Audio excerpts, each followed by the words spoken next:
event sponsored by Phi Beta Kappa, which is the nation's oldest and most prestigious academic honor society, if I can toot my own horn, and many people in this room. In fact, of the many people in this room, some of you were just notified this week of your induction to Phi Beta Kappa. I would love it if you would stand so we could recognize you.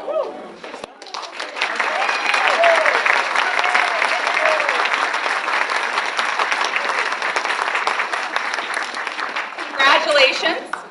5 students at the College of William and Mary founded Phi Beta Kappa in 1776. For over 2 centuries, the society has embraced the principles of freedom of inquiry, liberty of thought, and expression. As the president of our college, Roger Casey, would point out, laptops have replaced quill pens, but these ideas symbolized on liberty of conscious and creative endeavor persist. We are very pleased to have a president here at McDaniel College that is not only a PBK member, but who will also introduce our speaker and is an enthusiastic supporter of this organization. Special thank you to Roger and his wife, Robin, as well as Mary Bendel-Simso, who does all the work for Phi Beta Kappa, to make this event happen. Thank you so much, and Roger, please introduce our speaker.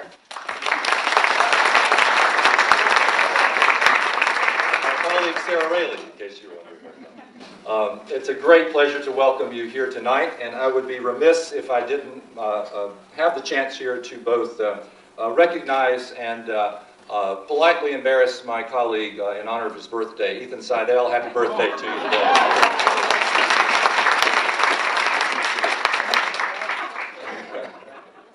So it's a wonderful opportunity to see such a full room tonight as we introduce our 2010 Phi Beta Kappa visiting scholar, Dr. Terry Castle. Dr. Castle, a well-known cultural critic, writer, and scholar, is the Walter A. Haas Professor in the Humanities at Stanford University, or as she puts it, quote, the spoiled avocado professor of English at Silicon Valley University. Her quote, not mine. So you know you're in for a different kind of presentation with a very different kind of tone with that assessment. Commenting in the Chronicle of Higher Education on the skill set of a good cultural critic, Carlin Romano notes that in addition to expertise, firm judgment, aesthetic leadership in contemporary cultural discourse, and so on, the memorable critics, the ones we will quote for years to come, possess rapier wit and bullseye perception. Think Edmund Wilson, Christopher Hitchens, Dorothy Parker, James Wolcott. Think Terry Castle, who, with the publication last year of The Professor and Other Writings, joins this august and very funny company, according to Romano and according to a great many others. Consider, for example, Castle's description of her friend Susan Sontag as a, quote, sibylline and hokey and often great bore, a bedazzling, now dead she-eminence. A wonderful sentence. That trenchant description comes from Castle's essay, Desperately Seeking Susan, which is one of 7 long essays included in The Professor and Other Writings, which was recently nominated for a 2010 National Book Critics Circle Award. This collection of personal academic essays combines, quote, the charm, humor, digressions, and confessions of personal writing with the intelligence, curiosity, and analytical boldness of lit crit, according to Sam Anderson, writing in the New York Review of Books. Castle has published 8 books and numerous essays on diverse topics, from Marie Antoinette to the bedeviled jazz saxophonist Art Pepper, from 18th century literature to lesbian literature. She is also an accomplished multimedia artist. Tonight, she will discuss another of her interests, one of our great interests, outsider art, in a discussion she is entitling Outsider Art and the Problem of Aesthetic Value. Her curiosity, she might call it her penchant for obsession, knows no bounds. Sounds like a liberal arts scholar to me. Sounds like a Phi Beta Kappa. Please join me in welcoming Terry Castle. Very welcome.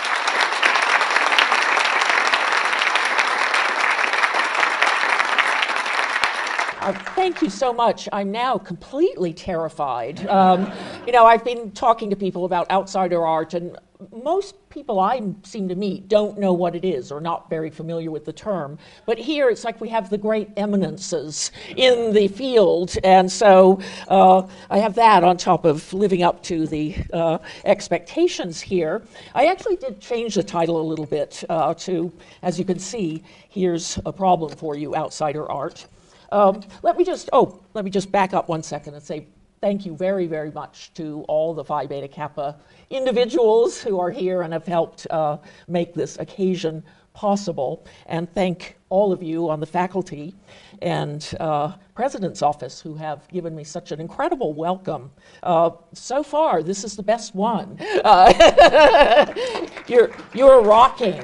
You're rocking. So anyway, this is a talk that I haven't given before, and I'm hoping that with the slides it won't become too long, but I do want somebody to signal to me if I seem to have gone into a trance or sort of hysterical fugue state. And just, wrap it up, Terry. Okay, here's a problem for you, outsider art.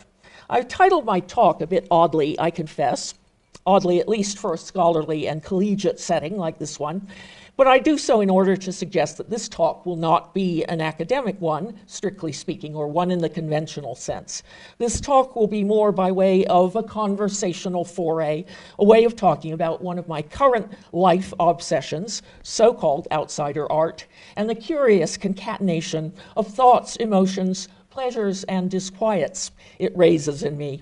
Perhaps what I say here will lead to some future scholarly exposition, but this is not it yet. Here instead is a problem for you, outsider art, its nature and provenance, and a short history of the way it has become a problem for me, something that I love to collect and think about, love to see, but which also induces in me a sort of cognitive and spiritual dissonance, an ethical uncanniness, if you like, if not some fairly deep dilemmas of mind, heart, and soul. First things first, however, yes, right. What is outsider art? I am assuming, innocent me, that some of you might be familiar with the term, others not at all. The name itself turns out to be a somewhat controversial one. This is the definition proffered by the great god Wiki, at whose altar we now all worship. But it happens to be quite brilliantly concise and to the point here.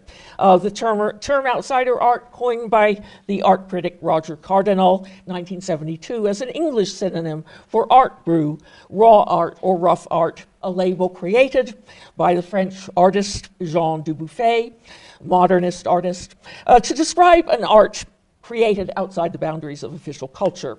Dubuffet focused particularly on art by insane asylum inmates. While Dubuffet's term is quite specific, the English term is often applied more broadly to include certain self-taught, naive art makers who were never institutionalized. Typically, those labeled as outsider artists have little or no contact with the mainstream art world or art institutions. In many cases, their work is discovered only after their deaths. Often, outsider art illustrates extreme mental states, unconventional ideas, and elaborate fantasy worlds. And just a little very quick some of these are things in my own collection, and some of them are by well-known outsider artists. I'll be talking in a moment about Creativity Explored, a sort of studio for self-taught artists in San Francisco.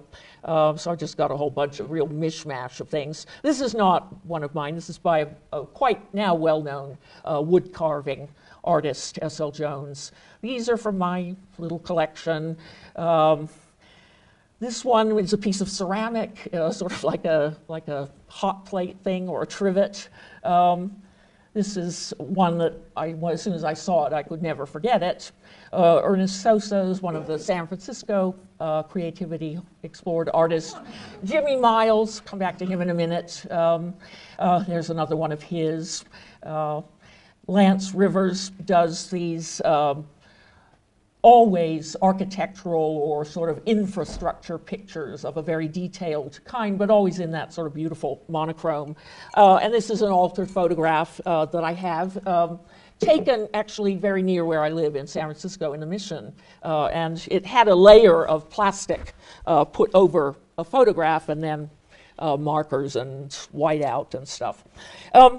Yet, the proliferating, somewhat vague cross-linguistic nomenclature here also suggests the difficulty critics have had making sense of the phenomenon anthropologically and aesthetically.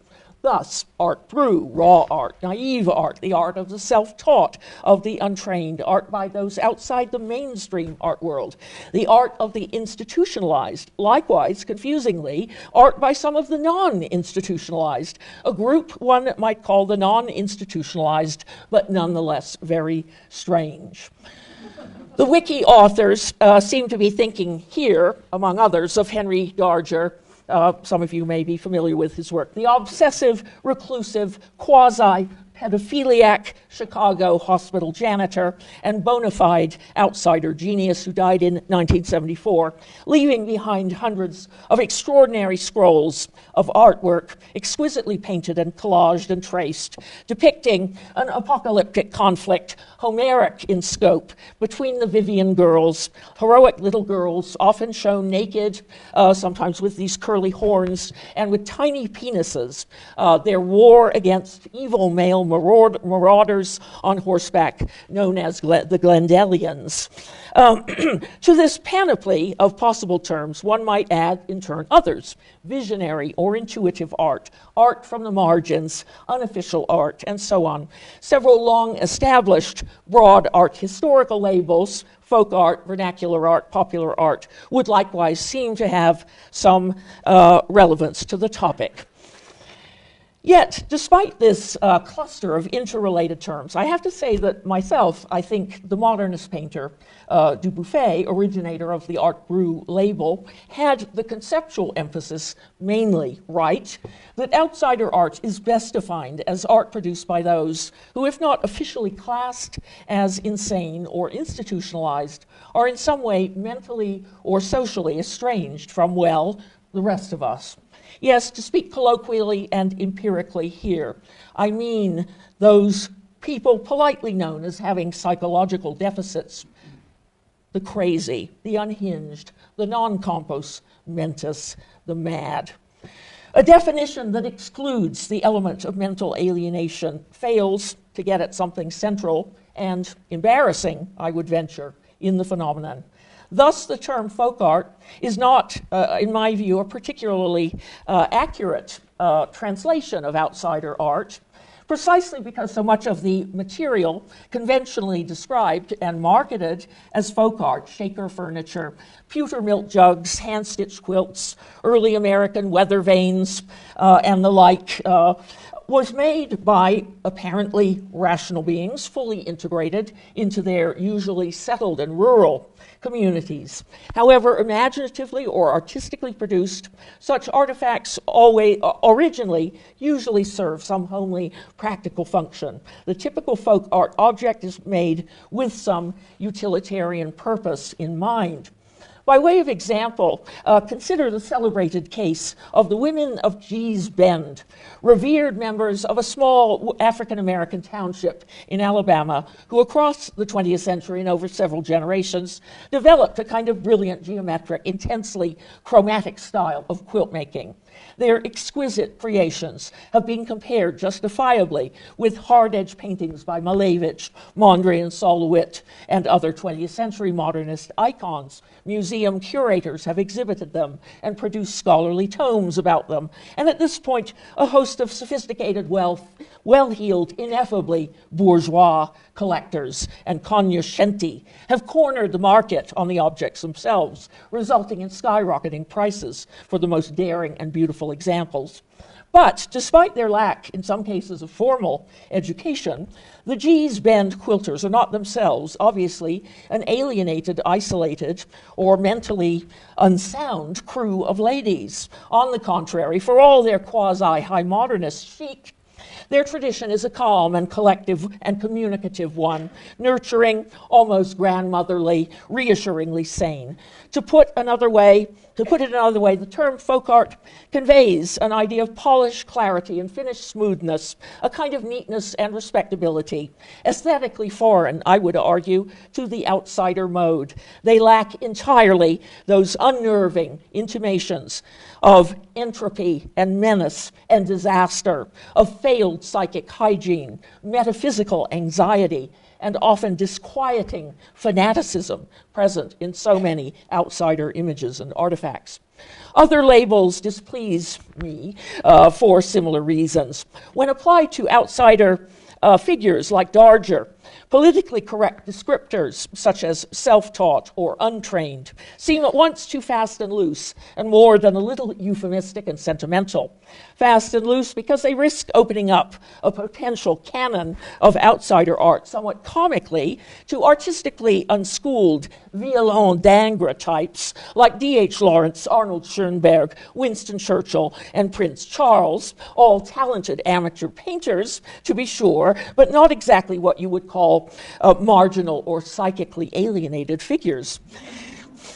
Prince Charles, maybe. Euphemistic, in turn, because, once again, the sheer intransigence of outsider arts, its blankness, nihilism, incommunicativeness, what you might call its autism, the refusal or inability of the artist to follow normative social and psychological codes is soft-pedaled. What makes Henry Darger, as creative consciousness, different from Lawrence Schoenberg and the like is precisely what requires an attempt at understanding. Now, where did I get all of these tendentious opinions? Too many, you may be thinking. My own engagement with outsider art looks now to me to have been inevitable, the coming to fruition of a childhood fixation on the strange or bizarre, and in particular, strange or bizarre pictures. My mother had a little book with Hieronymus Bosch's Garden of Earthly Delights, and at about the age of 5, I was, this isn't Winnie the Pooh. What's going on here? Right. Among other things, in growing up, I remember a short documentary in high school, this would have been in the later 60s, about art made by schizophrenics. What I recall best from it were the magnificently whacked out illustrations of Louis Wain, hugely popular British artist who, after a successful international career as an illustrator and cartoonist, spent the last 24 years of his life, I believe it was, in an insane asylum near London. Wain specialized in comic illustrations of cats, and scores of his cat postcards, cat cartoons, and children's books can now still be found on eBay, and the bidding just goes up and up. They're collector's items. Now, while witty and whimsical, Wain's cats live in a happily cat-centric universe. And let's see, where did I go? Happily cat-centric universe, walk on two legs, wear fashionable clothes some of the time, and behave like unusually antic and accident-prone human beings. The earliest Wain felines maintain some indexical connection with real-world cats. Like Degas or Mary Cassatt, Wain could draw a perfectly normal-looking cat when he wanted to, at least for a while. But over time, one senses something odd happening. The anthropomorphized expressions become more and more intense, bug-eyed, and oddly sinister, notably when the female subject is shown smiling, feline, I didn't mean to say female. Colors and backgrounds gradually get more febrile and abstract, and especially when rendering Persians and Angoras and other long-haired breeds, Wain begins to show his cats with fur brushed up into points as if full of static electricity. The effect is often so marked that in some images, the pointed tufts of fur surrounding the cat's body begin to make a kind of jagged, phantasmagoric aura, often starting to merge into a sort of obsessively patterned wallpaper, one that fills up or overwhelms the picture space. I love that. Yeah, that's my role model, the one on the right. The effect in the psychedelic quadrant. Where's the psychedelic quadrant? In the psychedelic quadrant of images shown here, read from top left to bottom right, one can see this development in an almost stop-action way. An animation from Bedlam Studios, perhaps. Once a quaint, if eccentric insider, Wain seems here to metamorphose into outsider before our eyes. Now, one characteristic many outsider artists share is an aversion to blank space, a horror of the vacuum, a manic compulsion to fill every inch of the available paper or canvas with some kind of coloring or mark. Seeing pictures by Louis Wain no doubt prepared me for this obsessive mark-making, the worked-over supports, tendency toward hypnotic patterning, and the distorted and ambiguous figure-ground relationships that one finds in one important strand of outsider art. You might call Wain's mad style a version of outsider art in its paranoid or maximalist mode. It's as if one needs protection, and this protection is best achieved by the filling in to absolute repletion of the image. Obviously, the creation of such imagery takes a great deal of time and requires thousands of small repetitive actions with brush or pencil or tool. Yet one can imagine how well such a practice might itself serve a victim of mental agitation as a kind of superstitious magic of self-soothing or self-medication. Which isn't to say, by the way, that some outsider artists don't have the contrary tendency. Some, like the contemporary San Francisco artist Jimmy Miles, incline, by contrast, to a sort of dry, coolly minimalist practice in which white space is not only tolerated, but an essential, if seriously off-kilter, aesthetic feature in its own right. I'm not sure what the opposite of paranoid would be here. Maybe a kind of potentially scary blankness or emptiness, an austere comfort in the diagrammatic, the stick figure-ish, or toothpick-like. A predilection for imagining oneself and others as tiny, generic, and off-center. But in both cases, Louis Wain and James Miles, it's safe to say that we, the viewers, find ourselves looking into a world in which, to our eyes, a world that has something wrong with it. Just so, whether suggestive of frenzy or emptiness, some roiling tumult in the brain, or its opposite, the outsider image takes us to a lonely and impossible place, one to which, in the end, we seem to have only the skimpiest emotional access. Through the 1880s, through the 1980s and 90s, my growing predilection for outsider art coincided with a growing awareness and discussion of the phenomenon in American culture at large. In Europe, where thanks to Dubuffet, the links between the outsider phenomenon, modernist art, surrealism, and the aesthetics of the avant-garde had been noted early on, the discussion was already fairly well advanced. In 1921, the Swiss doctor Walter Morgenthaler had published a celebrated book called A Psychiatric Patient as Artist about the case of Adolf Wulfli, a Swiss psychotic, apparently, subject to terrifying hallucinations, incarcerated in the Waldau Clinic for violent sex crimes in 1895. Once sequestered much of the time in solitary confinement, Wulfli spent the rest of his life until his death in 1930 obsessively making drawings, bejeweled, fantastical, and arcane ones, sometimes with his own peculiar musical notations, using colored pencils and paper donated by the doctor and his colleagues. And there are a number of examples of this in Europe, especially in Switzerland and France. In the 90s and early 2000s, several major American outsider artists were, as it were, discovered and feted with important exhibitions, some of which I managed to see myself. Until then, the mainstream art world had either ignored outsider art or viewed it with distaste, and indeed a certain suspicion. Yet, thanks, I think, to a growing public interest in alternative visual phenomena of all kinds, vernacular styles, minority artists, a certain postmodern de-skilling, the aesthetic status of the outsider work began to rise.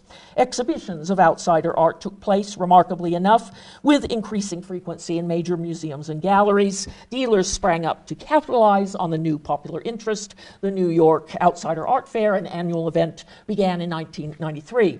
Among the first of these discoveries to be celebrated, and still one of my own favorite outsider figures, was A.G. Rizzoli, a shy, very shy San Francisco architectural draftsman who lived his entire life with his mother. They shared a bedroom, and as they say, he died a virgin. This is what the catalog says. His work consists of astonishingly detailed drawings of Beaux-Arts fantasy buildings, lofty, airy, neo-Gothic, cathedral-like. These he labeled symbolic representations of specific human beings. Each picture, it seemed, was meant to signify his veneration of the person thus commemorated. Among the human subjects transmogrified into these emblematic buildings were Rizzoli's mother, certain friends of the family, the odd San Francisco civic leader, and touchingly various children from his Potrero Hill neighborhood who liked to come and visit and watch him draw. Most of Rizzoli's drawings include captions and other pieces of text, invariably rendered in beautiful hand-drawn lettering, reminiscent of early 20th century municipal signage and fancy printing techniques. And he had his own little sort of organizations that he'd invented, and he would induct some of the kids into the organizations. One of them is the ATE. His name was Achille Rizzoli, Achille Tectonic Exhibit, and the YTTE, which stands in his cosmology for Yield to Total Ecstasy. I love him. He's great. Okay. Though the aforementioned Henry Darger's creative work had been known by his neighbors, at least since just before his death in 1973, and was subsequently safely extracted from the squalid junk piled up in his tiny Chicago apartment upon his demise, Darger, too, orphan, recluse, janitor, visionary creator on an epic scale, the Michelangelo, if you like, of outsider art, might likewise be considered the discovery of the 1990s. The first big show of his work that I saw was in 1996, not long after. In 1999, the poet John Ashbery, inspired by Darger, published a book-length poem entitled Girls on the Run, the cover of which, this isn't it, but a cover which bore an arresting Darger watercolor showing some of the Vivian girls in panic-stricken flight.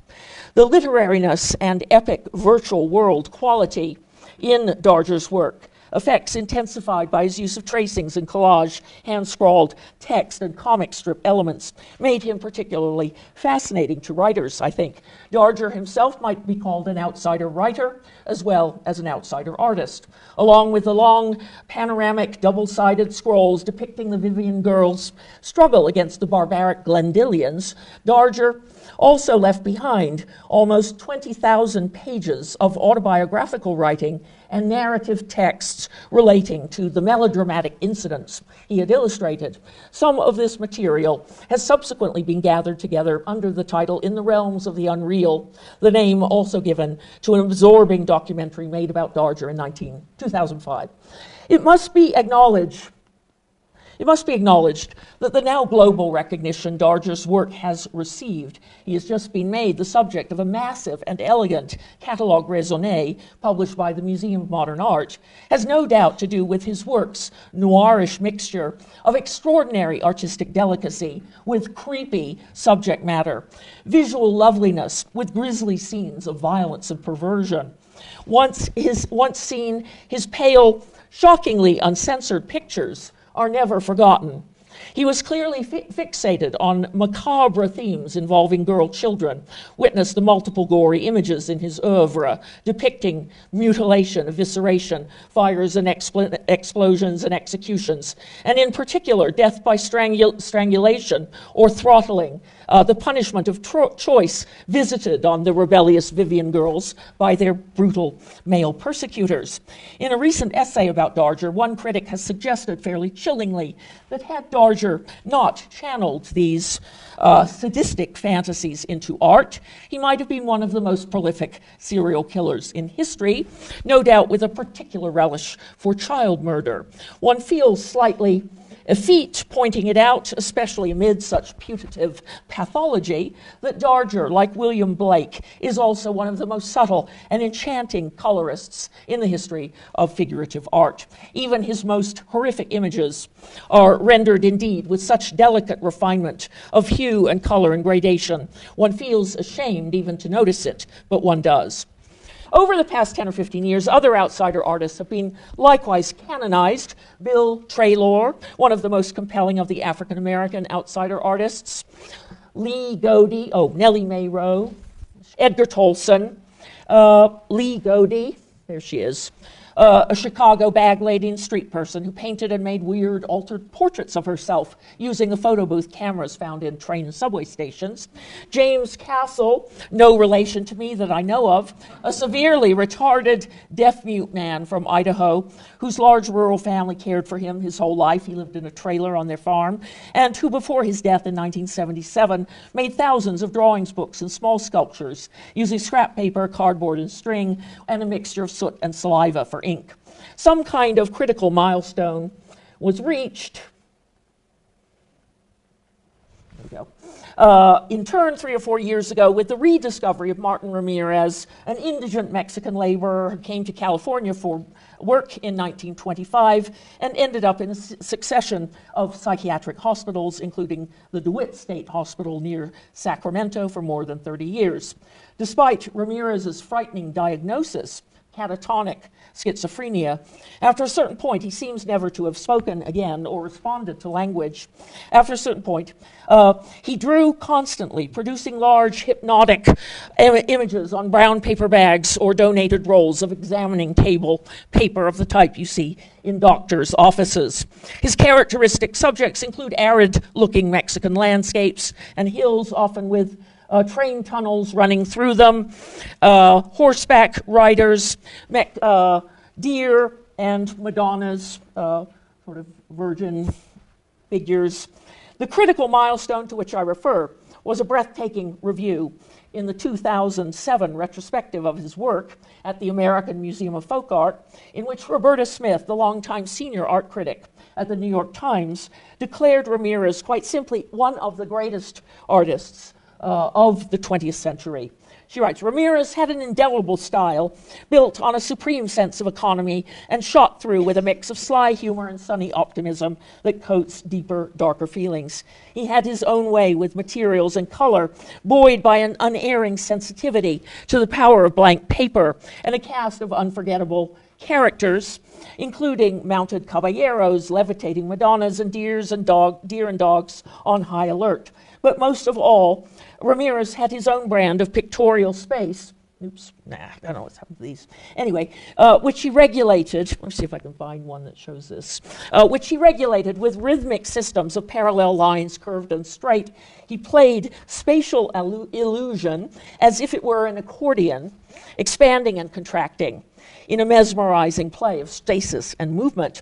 If such a paean, this is me, represents a contemporary art world legitimation, however belated, that one would be hard-pressed to beat, it also thrills, because one can't help but feel, in certain moods at least, that Roberta Smith was right. All to the good, this ongoing cultural validation for various outsider artists. But you will recall that at the outset of this talk, I spoke of my interest in such art as a problem for me, that despite my fascination, and despite that individual works bring me extraordinary visual pleasure, and I have myself become a collector, the phenomenon nevertheless invokes in me a certain ambivalence, paradoxical push-pull feeling state, a kind of uneasy love-hate. This state of affairs, I confess, has been greatly intensified by my recent encounters with Creativity Explored, a nonprofit combined gallery studio space in San Francisco for artists with mental disabilities of one sort or another. The disabilities include Down syndrome, autism, mutism, schizophrenia, and a number of other biogenetic frailties, usually in combination with some form of impaired physical function. Admission into the program is not open to anyone. The place is restricted to disabled adults with a demonstrable gift in art, and though people do come and go, the population remains constant at around 30 artists. Some artists have been there for a decade or more, others not so long. A highly dedicated staff of volunteer artists and teachers lead the participants in constantly changing projects in a variety of media. All supplies are donated. I'll just show you some of the artists. Every month or so, there's a show at the gallery in which art made by the artists is for sale, the profit going to the individual artists, most of whom live with their families or in group homes and are otherwise unable to support themselves. Gallery is open to the public most days, and on weekdays, when the artists are there and working, one can see through a door of the gallery into the huge adjoining studio at the back, a massive light-filled warehouse space the size of a basketball court, filled with people of all shapes, sizes, and ethnicities. A deafening cacophony emanates from the studio, squeals, laughter, brash cries, along with an ongoing childish burble and roar of voices. It sounds like a kindergarten on steroids.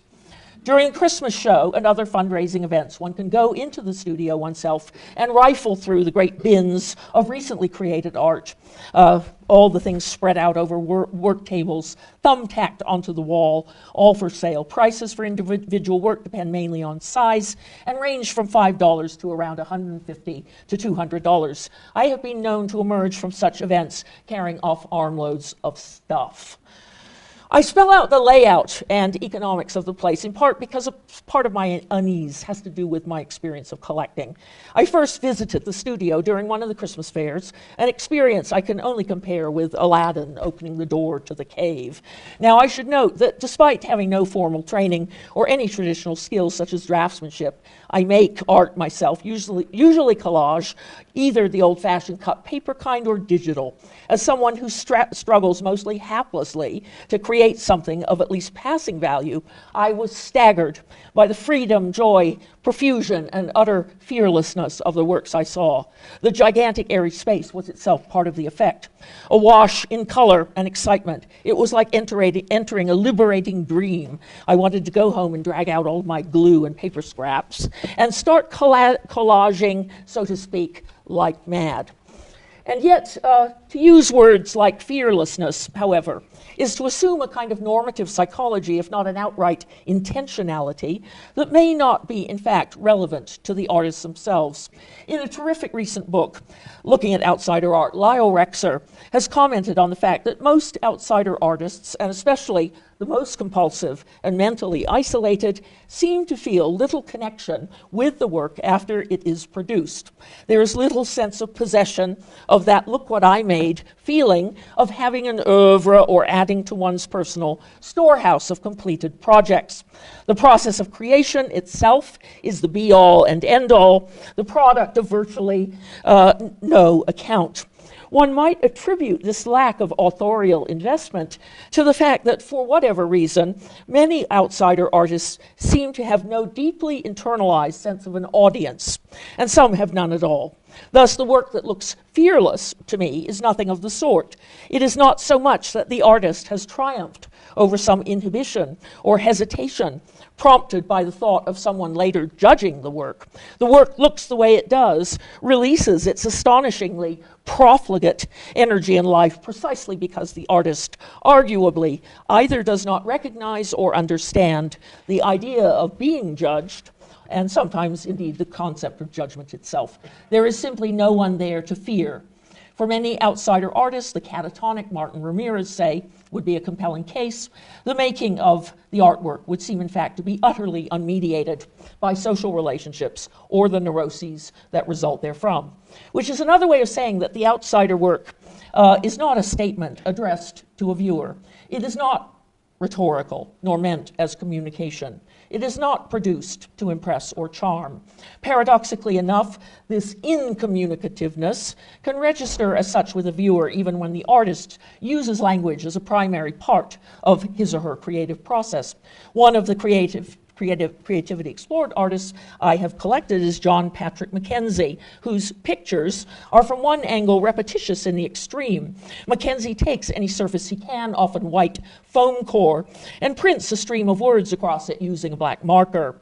He has his own idiosyncratic, instantly recognizable style of lettermaking. He methodically fills in the negative space in any letter form, having what type designers call a closed counter. A, B, E, G, or some examples. Now, it's true that his inscriptions sometimes hint at message making.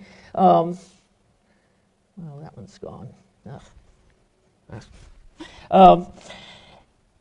I have a piece of his that seems to be about global warming, but the repetitions work against any kind of literal-minded transmission of meaning. This is not Gertrude Stein consciously challenging conventional English syntax, playing with grammar or making it strange on purpose. It is Mackenzie, mute, compulsive, and unapproachable. He doesn't acknowledge anyone sort of as you come up to him, soothing his odd automaton soul through some primitive synchronization of the motor control part of the brain with the obviously damaged part devoted to language.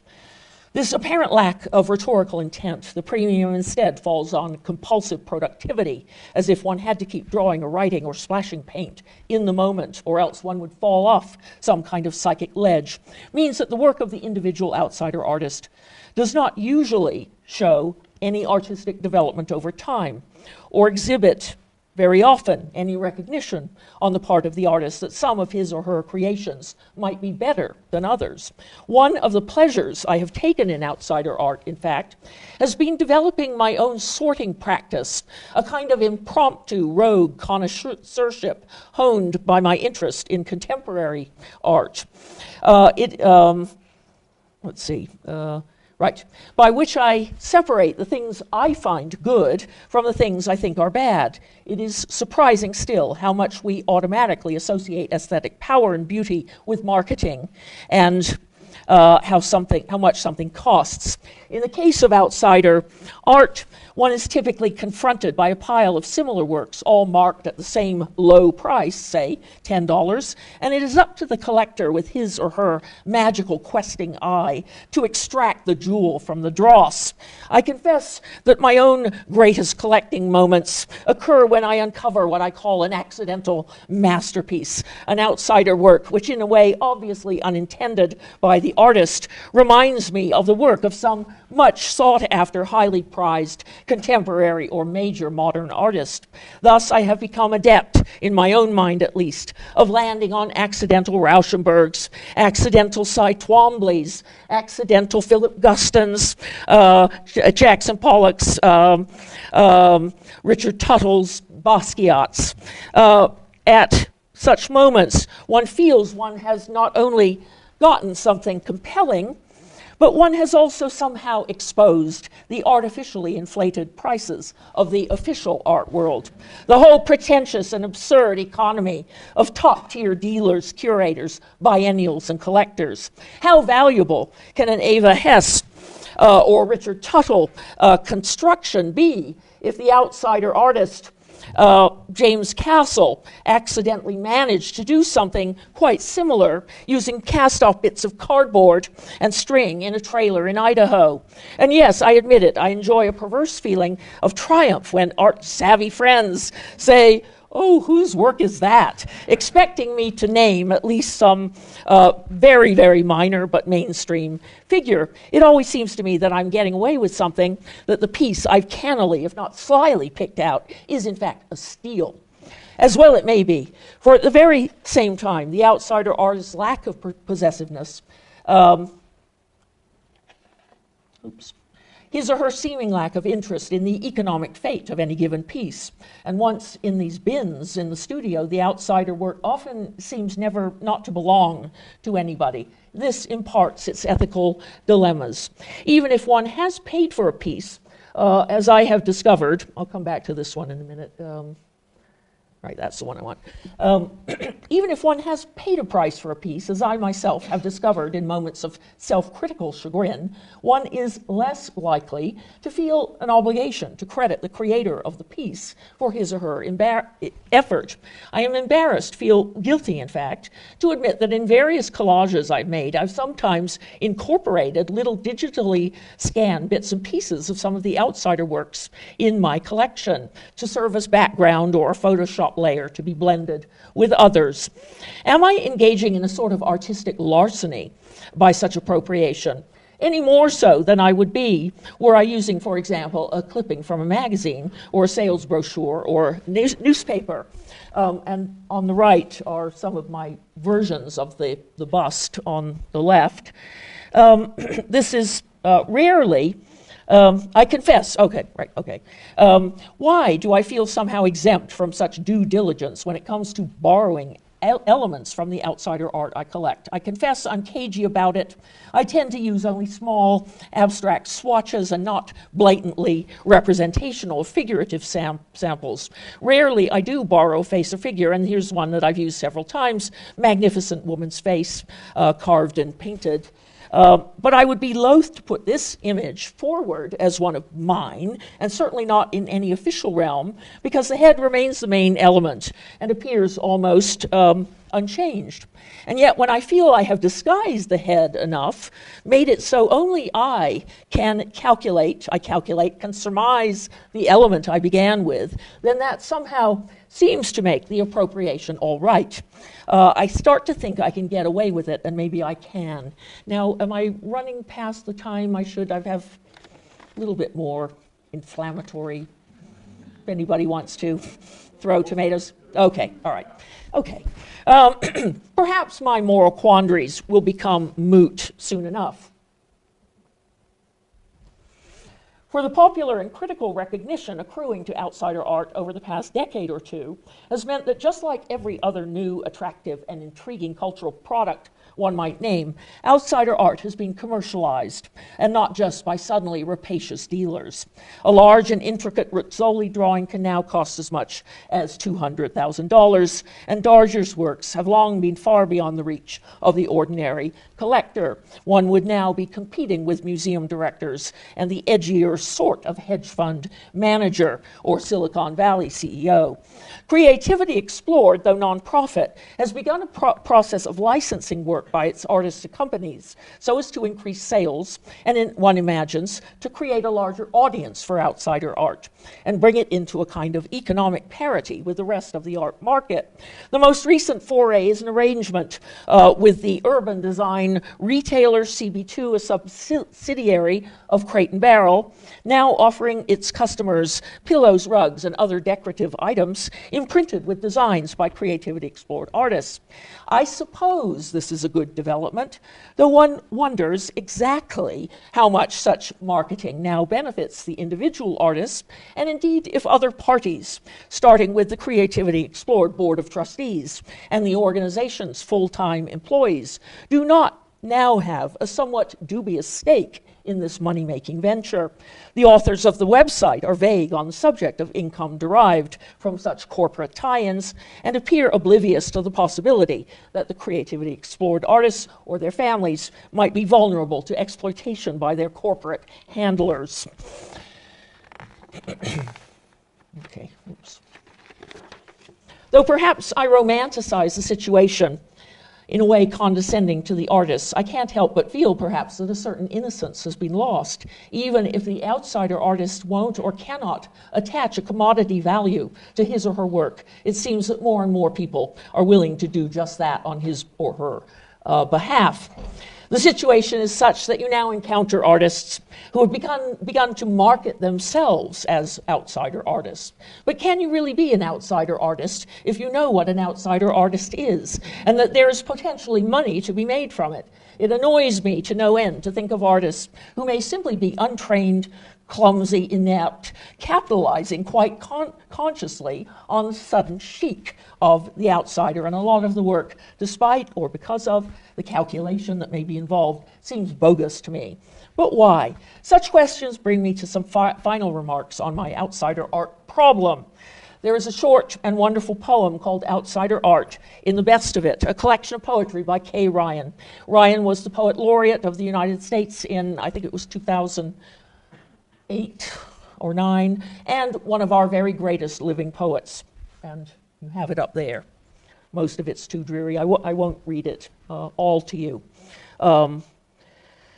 Their purpose wraps around the backs of things and underarms. They gouge and hatch and glue on charms till likable materials, apple crates and canning funnels, lose their rural ease. We are not pleased the way we thought we would be pleased. We are not pleased the way we thought we would be pleased. Ryan lands here on several things that strike a chord. I find I share her dislike, indeed aversion, to outsider art in which a religious theme is central. I really can't bear it. A work like Howard Finster's apocalyptic visions of Jesus and the angels, inevitably decorated with fanatic scrawlings from Scripture, the whole sadomasochistic baptized in the blood of the Lamb thing. I am sure this is because I am not a religious person. If not an out-and-out anti-clericalist. I believe religions to be compensatory human fictions. If my own definition of outsider art goes something like this, then, that it is an art made by strangers of some absolute kind, persons permanently estranged from me, who live in a different world than I do, then the religious outsiders seem to me like strangers to the nth degree. But at the same time, I have to confess that as for Ryan, a certain subtle displeasure is always present in my response to outsider art, to all of it, that is, not just what I think of as the religious extremist. Even when I hear myself saying, oh, I'm so fascinated by this picture, I love this artist, blah, blah, blah. I know there is invariably some element of bad faith in my assertion, because there is something in it, again, in all of it, that I very much don't like. Now, what drew me to outsider art, I've concluded, is nothing less than the possibility, the bait of meaning. I've been a lifelong sucker for meaning, you could say, a sort of meaning junkie. After all, and above all, I want other human beings to communicate with me, to tell me what they mean. If the meaning they impart seems incomplete, mysterious, convoluted, paradoxical, ironic in form, unresolved, I become upset and frustrated and want to know what they mean all the more. Hence a lifetime spent as a college literature professor, as a sort of meaning broker. I began teaching great works of literature because they always began as puzzles to me. I needed to solve this one. I need to get to the bottom of this. I have a hard time with incoherence, with cognitive dissonance. They make me anxious. But inevitably, precisely what draws me in, the meaning bait, is precisely what shuts me out. At a certain time, my interest in any given work will, so to speak, go dead. I find I've simply given up on trying to parse it in any conventional way. It never allows me to answer my questions. It is a disturbing fact that a great deal of outsider art doesn't wear well. One tires of it. It fails to reveal any secrets. A certain depth effect comes to seem lacking, and one may develop, indeed, an outright aversion to the piece, a form of aesthetic, or is it hermeneutic animosity and displeasure. I cherish the work of one creativity explored artist in particular, Peter Cordova. He is one of the more seemingly communicative and able and presentable artists. He is always brought out at Meet the Artist fundraisers held by the organization, though he doesn't exactly converse with anyone. He simply hovers. He even has apparently a little part-time job as a bagger at a Safeway store. His work is repetitious like that of all the creativity explored artists, but within that spectrum, he has a number of different motifs. He does portraits of people, scenes with animals and plants, and in particular, complicated images featuring Native Americans, teepees, rabbits, women with papooses, and so on. Not long ago, I bought for about $25 an extraordinary, yet also seemingly anomalous picture he had made of Wotan, the one-eyed father of the gods in Wagner's Ring Cycle. Or is it the young hero, Siegfried? He's written down at the bottom, Siegfried, Richard Wagner. He has given the figure the eye patch traditionally sported by Wotan, but has written Siegfried at the bottom of the image. But can one ask him who it is meant to be? Does he know the story of the ring? Has he seen the opera? Or just the billboards advertising the San Francisco opera version coming very soon this summer? I've tried to speak to him now and then on these and other topics, but he remains mute with me on this and all other subjects, and indeed, I am not pleased the way I thought I would be pleased. So, thank you.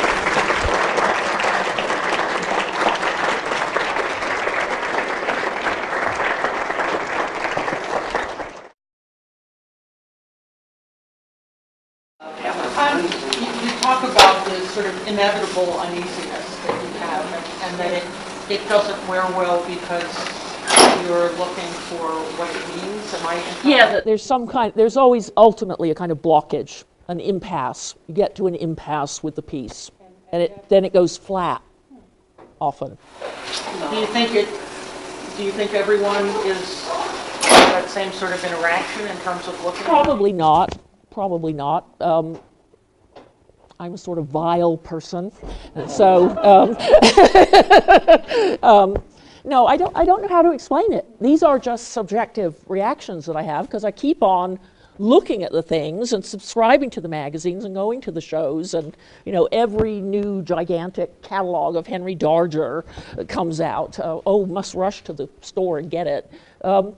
And I'm not quite sure what it is all about, except some extraordinary impulse on my part to interpret and understand and comprehend something that seems completely other at first, because that's what we're all supposed to do is kind of rational human beings. Everybody else is other to us, but we try to cross that gap. And I always feel that there's a rebuff that I don't understand. I realize I feel like I have no access to the minds of so many of these people. Though I realize there are gradations, and for instance, Rizzoli, the architectural one, I mean, he seems slightly more socialized than someone, say, like Darger. He did sort of interact with people and indeed had a little job as a draftsman.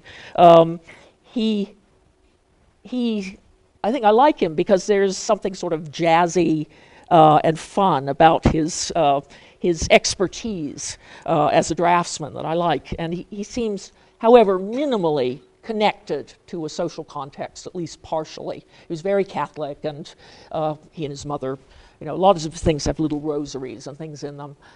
So I said, this is my problem, and I wonder if anybody knows how to solve the problem or has ideas, or is it just me? I don't know, because I don't meet that many people until tonight, when, as I say, all the great experts in the universe are here. And I think, oh God, I sound so sort of abrasive and stuff. But there's a kind of, okay, I'll tell you one little strange poetic vignette that happened to me when I was an undergraduate at a college very like this one in the Pacific Northwest. I was walking to school one day from my apartment, and there was a little group of sort of special needs young adults and teachers sort of along with them. A number of the kids seemed to have Down syndrome and similar kinds of disabilities. And as I was walking along, and I felt nervous, and I think disability does make us extremely nervous, those of us who consider ourselves non-disabled, but it's one of these subjects that one feels one has to handle with like little very delicate instruments, because madness and dissociation are frightening. And I think, when you read the Creativity Explored website, it's all about how this one and that one is, experimenting with some new technique or form, and but it seems to be imposed on the artist rather than a description generated by the artist, him or herself. Anyway, this little group of sort of disabled adults. One young woman, she must have been about 15 or 16, she broke away from the group and she ran up to me and kissed me. And obviously there is just something that is deeply bound up with my sense of my own identity, and sort of then immediately thinking, why? Why did she kiss me? Is there a kinship? Is there a communication? Is there this? Is there that? Is it that I'm going mad? Or, those sorts of fears that one might have about one's own rationality at different points in one's life. And I felt like, in a way, I'd been selected or chosen by this young woman, and yet it was inaccessible. It was inaccessible. It didn't mean anything. Rebecca, I'm really so happy to have heard you tonight. I find within your experience as you presented it to be some real contrast. You spoke about walking into the environment of creative growth, Yes. which is a program for, it is a program, an organized program Yeah. for the disabled, and feeling like you were in Aladdin's cave. Yes, it was thrilling. This non-judgmental, non-pathologizing, just going in and saying, oh my God, being gobsmacked. Yes. And then of all the kisses you've had in your lifetime, perhaps that one was the most amazing. Yeah, maybe it was. Yeah. Oh, now I'm going to start to cry. See, I'm not really so horrible. Where I find, and I worked for 5.5 years with the chronically mentally ill. Yeah. And one of the reasons I founded the National Museum for Visionary, Outsider, Intuitive, Raw Art, yeah.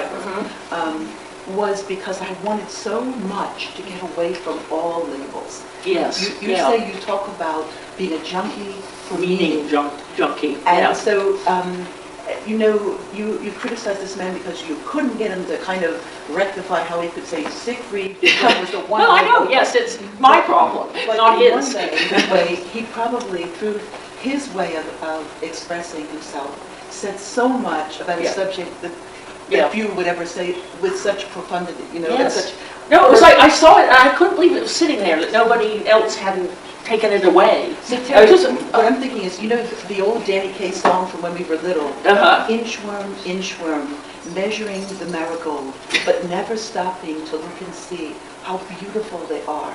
I think you're happiest when you're in that position of non-self-editing, Yeah. you know, Yeah. and you just respond. Oh, and it's yeah. like this joy. And in a way, that child who picked you out of anybody to do this most intimate it's the reason thing. I'm here tonight.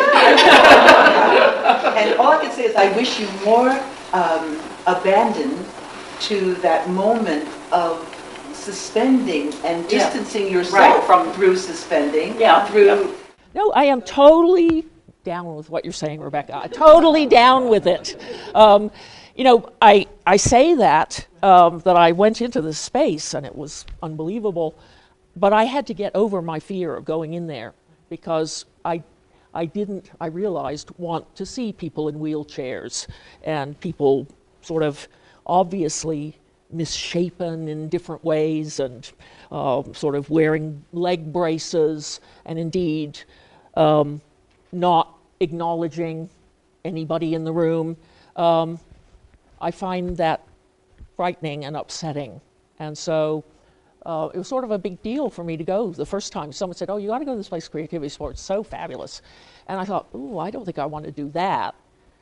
And so the ambivalence is always there, and it's my ambivalence. But I think other people do share it. When you look at someone like Henry Darger, yeah, it's fascinating.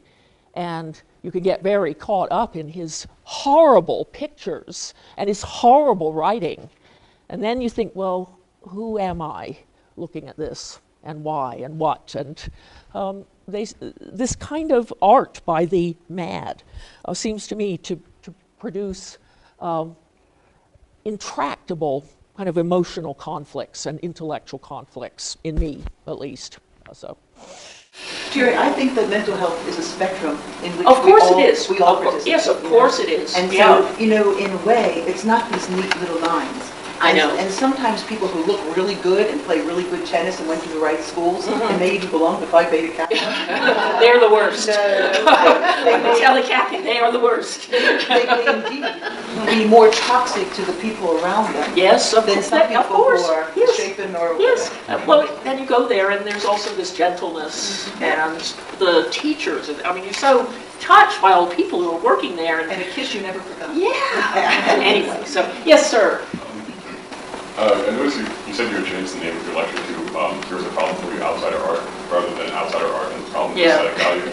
And I can sort of see why you did that, because you didn't really talk about, or I'm sort of like curious to hear what you think about the problem outsider art poses for either art or for society in terms of like, because it sort of seems like they always talk about the old American wilderness. It's like it's there, but once you actually get there, then it's like it's not wilderness anymore, right? Right. There sort of seems to be this sort of similar ironic dynamic with working with outsider art, because it's like, well, these guys are crazy. Yes. And like they're outside, but we're bringing them in. And on one hand, it's like that's great because you know these people are part of our society. But like on the other hand, when we talk about Darger, it's like he would have been a serial killer, right? So, Well, I didn't say that. Well, it has been said. I'm just sort of curious as to like, I don't know. There's like a bunch. It's like so Yes. are all artists like playing at being crazy? Like I'm sort of like trying to figure out like what the relationship is between like outsider art and the art institution, or like these individuals and society, because if they don't care and they're not doing this for an audience, but we're creating this audience, there's something very ironic about that. Yes, yeah, it's a paradox. I guess, and I'm sure it was detectable in my comments, but I do feel that this commodification of it leaves me with a kind of creepy feeling, like Crate and Barrel. Sort of, oh, here's a good idea. Let's market this to, the yuppies of everywhere and their mid-century modern furniture and their, this thing and that. Oh, let's have some outsider art pillows on our couch to show. It's become sort of hip and groovy. Creativity Explored. Their whole website is like a magnificent example of commercial packaging, in a way, of branding. Some of those pictures that I showed, one of them's got a little CE, which is like their logo. And the whole thing is becoming a kind of corporate endeavor. I just don't know what I think about it. But then sort of gets into your whole discomfort one might have about art itself having an economic value, or there being an art market, and how does the art market relate to the history of taste, or indeed aesthetic judgment. And then you look at these, and the outsider piece looks like an Agnes Martin drawing that would now sell for $3 million. And you think, what does this all mean? This is mad. I mean, we are totally confused about what we think about art.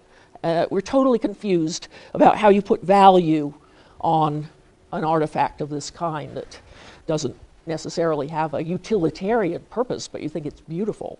It's making sense. Yeah, I mean, and I think the commodification is like the better or worse the way things are, but like sort of like the weird thing about it to me is like this seems to me like it's coming off as like this inexhaustible resource to do, and so it's like it's like because it's crazy and it's so other, and so it's like a continuous productivity. You're never going to run out of product, it seems. Right, and that's sort of like. I mean, and I guess that's like sort of like what you get logically from this incommunicability or whatever, but it's like, it's weird. Well, that's one way of putting it.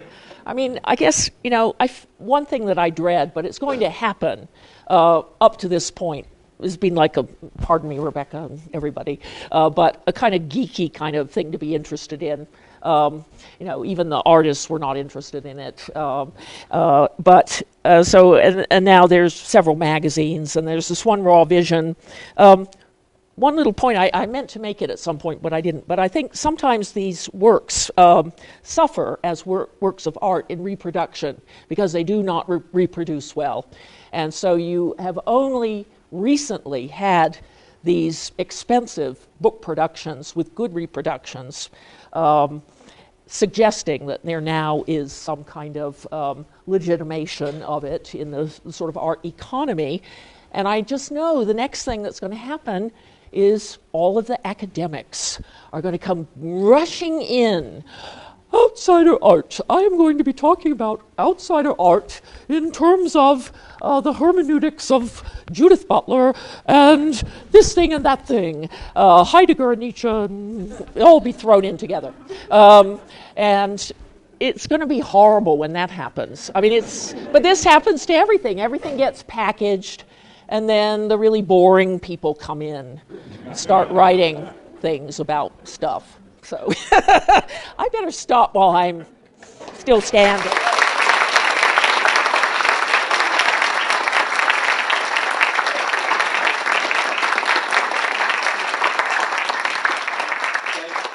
Thank you so much, Terry, for really, I think, engaging us in this question of yours. I think it's many people's question now in terms of dealing with this art. For you, if this is your first exposure and you've been kissed by visionary art tonight in some way that you didn't expect, Nice. We have an incredible jewel in the fact that I think arguably we have our nation's greatest opportunity to explore this art right here in Baltimore at the American Visionary Arts Museum. And I would be remiss tonight if I didn't say that we have its founder and director with us, Rebecca Hoffberger. So we're really glad to have you. But come to the American Visionary Arts Museum and experience this yourself. And I think you're absolutely right. In my own experience of the art, it's having it. And in talking about it, I realized, years ago, I couldn't take slides. I had to take the art to talk about it, and because there is such an engagement. But on behalf of everyone with Phi Beta Kappa, we want to thank you for coming out tonight, and enjoy. Thank you.